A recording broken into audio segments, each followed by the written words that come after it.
प्रदेश की सांस्कृतिक गतिविधियों का संबंध वर्षा से जुड़ा हुआ है। मंगल गीतों से महिलाएं मौसम का करती हैं स्वागत। पर्यटन मंत्री जयवीर सिंह ये कार्यक्रम वर्षा मंगल में बतौर मुख्य अतिथि शामिल हुए। उन्होंने कहा, बरसात के मौसम प्रकृति का दृश्य पूरी तरह से हरा भरा कर देता है। सभी के चेहरे पर मुस्कान रहती है। जल के महत्व को देखते हुए इसे जल देवता की उपाधि दी गई है। समय पर वर्षा हो जाए तो किसानों का मन प्रसन्न हो जाता है एवं उनके जीवन पर इसका बहुत अधिक प्रभाव पड़ता है। पर्यटन मंत्री ने कहा, संगीत से जुड़ा होने के कारण विभाग का संबंध वर्षा से है। प्रदेश में बहुत सी सांस्कृतिक गतिविधियां वर्षा से जुड़ी, जैसे कजरी का आयोजन फसल की बुआई के समय मुख्य तौर से होता। इसी प्रकार बहुत से सांस्कृतिक कार्यक्रम विभिन्न मौसम में हमारे देश एवं प्रदेश के कलाकारों द्वारा किया जाता। महिलाएं मंगल गीतों के जरिए मौसम का स्वागत करती। ये बातें पर्यटन एवं संस्कृति मंत्री जयवीर सिंह ने उत्तर प्रदेश लोक एवं जनजातीय संस्कृति संस्थान एवं भातखंडे संस्कृति विश्वविद्यालय संस्कृति विभाग के संयुक्त तत्वाधान में आयोजित वर्षा मंगल कार्यक्रम के दौरान कही। कला और लोक संस्कृति के इस कार्यक्रम में खासकर भारत की और खासकर उत्तर प्रदेश और लखनऊ की जो संस्कृति रही है, जो इतिहास रहा है, उसमें हमेशा प्रकृति के साथ मिलकर के समाज ने जीना सीखा है। प्रकृति के साथ सामंजस्य बनाने का प्रयास किया गया है। और वर्षा मंगल के इस कार्यक्रम में आज आप देख रहे होंगे तो चूँकि कहीं न कहीं प्रकृति के साथ सामंजस्य में जो उतार चढ़ाव आया, मानवीय त्रुटि से प्रकृति से छेड़छाड़ हुई, उसके दुष्परिणाम भी हमें देखने को मिल रहे हैं। आज इन कल्चरल कार्यक्रम के द्वारा, इन कल्चरल एक्टिविटीज़ के द्वारा हमारी भातखंडे संस्कृत यूनिवर्सिटी के माध्यम से और हमारे जो तमाम संस्थान और अकेडमियाँ संस्कृति के विभाग के तत्वाधान में जो काम कर रही हैं, इनका आशय है कि हम अपनी मूल जो विरासत है, हमारी मूल संस्कृति है, उसको बिना भूले, बिना बिछड़े, प्रकृति उसके साथ आगे बढ़ते हुए, प्रकृति के साथ सामंजस्य बनाते हुए यदि हम आगे बढ़ेंगे तो निश्चित रूप से आज जो तमाम दैवी आपदाएं आ रही हैं, तमाम जो आप देख रहे हो हिमाचल में क्या हो रहा है, उत्तराखंड में क्या हो रहा है, ये कहीं न कहीं प्रकृति से छेड़छाड़ के ही दुष्परिणाम है। उन्होंने कहा कि पृथ्वी पर जब जल की फुहारें पड़ती हैं तो मिट्टी की सौंधी खुशबू लोगों को आनंदित कर देती। ये वो समय होता है जो हमारे अन्नदाता किसान धान की रोपाई करते, इसके लिए वर्षा का इंतजार करते। वर्षा होने पर मंगल गीत गाए जाते, लोग झूमते नाचते नजर आते। आकाश भी सप्त रंग इंद्रधनुष के लिए प्रकृति को और भी खूबसूरत बना देता। पेड़ पौधों में नई हरी पत्तियां खूब हरियाली लाकर रख देती। इसलिए ये हमारा संदेश कि हम प्रकृति को संरक्षित सुरक्षित रखेंगे।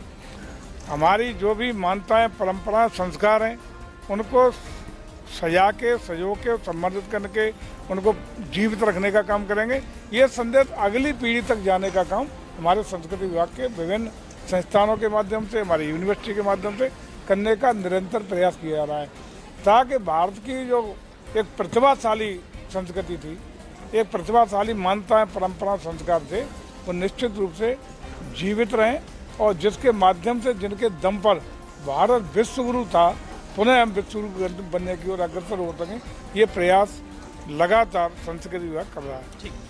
सर्वप्रथम कार्यक्रम में भातखंडे संस्कृति विश्वविद्यालय के छात्रों द्वारा कई वर्षा गीतों से कार्यक्रम की शुरुआत की गई। इसके बाद छात्रों द्वारा कथक नृत्य की प्रस्तुति की गई। लखनऊ की लोक गायिका अंजलि खन्ना एवं दल द्वारा सावन वर्षा गीत नृत्य की प्रस्तुतियों से कार्यक्रम के विभिन्न रंगों की छटा बिखेर कर दर्शकों को आत्म विभोर कर दिया। जवाबी कजरी भवन में बहुत प्रचलित रही। अधिकतर पुरुषों द्वारा इस जवाबी कजरी की प्रथा रही। इस कार्यक्रम में मिर्जापुर से पधारी प्रसिद्ध लोक गायिका उर्मिला श्रीवास्तव व प्रयागराज से पधारी लोक गायिका आश्रा द्विवेदी के बीच आयोजन किया गया। कार्यक्रम का मंच संचालन डॉक्टर सीमा भारद्वाज ने किया। कार्यक्रम में भातखंडे संस्कृति विश्वविद्यालय की कुलपति प्रोफेसर मांडवी सिंह द्वारा मंत्री पर्यटन एवं संस्कृति जयवीर सिंह का पुष्प गुच्छ देकर स्वागत किया गया। कार्यक्रम में विशेष सचिव अमरनाथ उपाध्याय, भातखंडे की कुल सचिव डॉक्टर सृष्टि धवन उपस्थित रही। मीडिया को जानकारी देते हुए उन्होंने पर्यटन को बढ़ावा देने की भी बातें कही। पर्यटन को बढ़ावा ही नहीं दे रहे, बल्कि हमारा प्रयास है कि उत्तर प्रदेश में जो पर्यटन की अपार संभावनाएं, चाहे धार्मिक पर्यटन हो, आध्यात्मिक पर्यटन हो या ऐतिहासिक रूप से इको टूरिज्म के रूप में हो, हमारा हेल्थ के मामले में हो, वेलनेस के मामले में हो, तमाम तरीके से उत्तर प्रदेश में अपार संभावना टूरिज्म की हैं।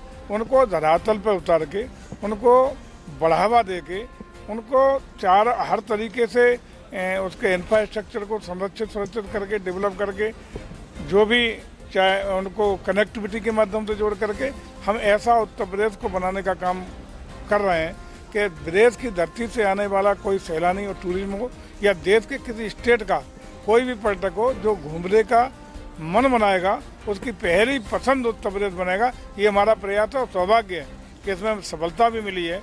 आज चाहे आदरणीय प्रधानमंत्री के नेतृत्व में काशी कॉरिडोर के लोकार्पण के बाद की बात हो, अयोध्या के राम मंदिर के निर्माण के बाद, और जब जनवरी में उसको लोकार्पित करने का काम माननीय प्रधानमंत्री के कार्यक्रमों से हो जाएगा, उसके बावजूद अभी भी लगातार जिस गुणात्मक रूप से पर्यटकों की संख्या में वृद्धि हो रही है, उससे देश में हमारा देसी पर्यटन के रूप में या विदेशी पर्यटक के आवक के रूप में उत्तर प्रदेश शीर्ष पर पहुंचने में सीढ़ी चढ़ने का काम कर रहा है। और ये भी हमें आपको सबको जानना चाहिए कि पर्यटन ऐसा क्षेत्र है, अगर कोई एक पर्यटक आता है तो 6 लोगों को रोजी रोटी का अवसर भी देता है, और सबसे कम इन्वेस्टमेंट में सबसे ज़्यादा राजस्व देने वाला अगर कोई क्षेत्र है तो पर्यटन है।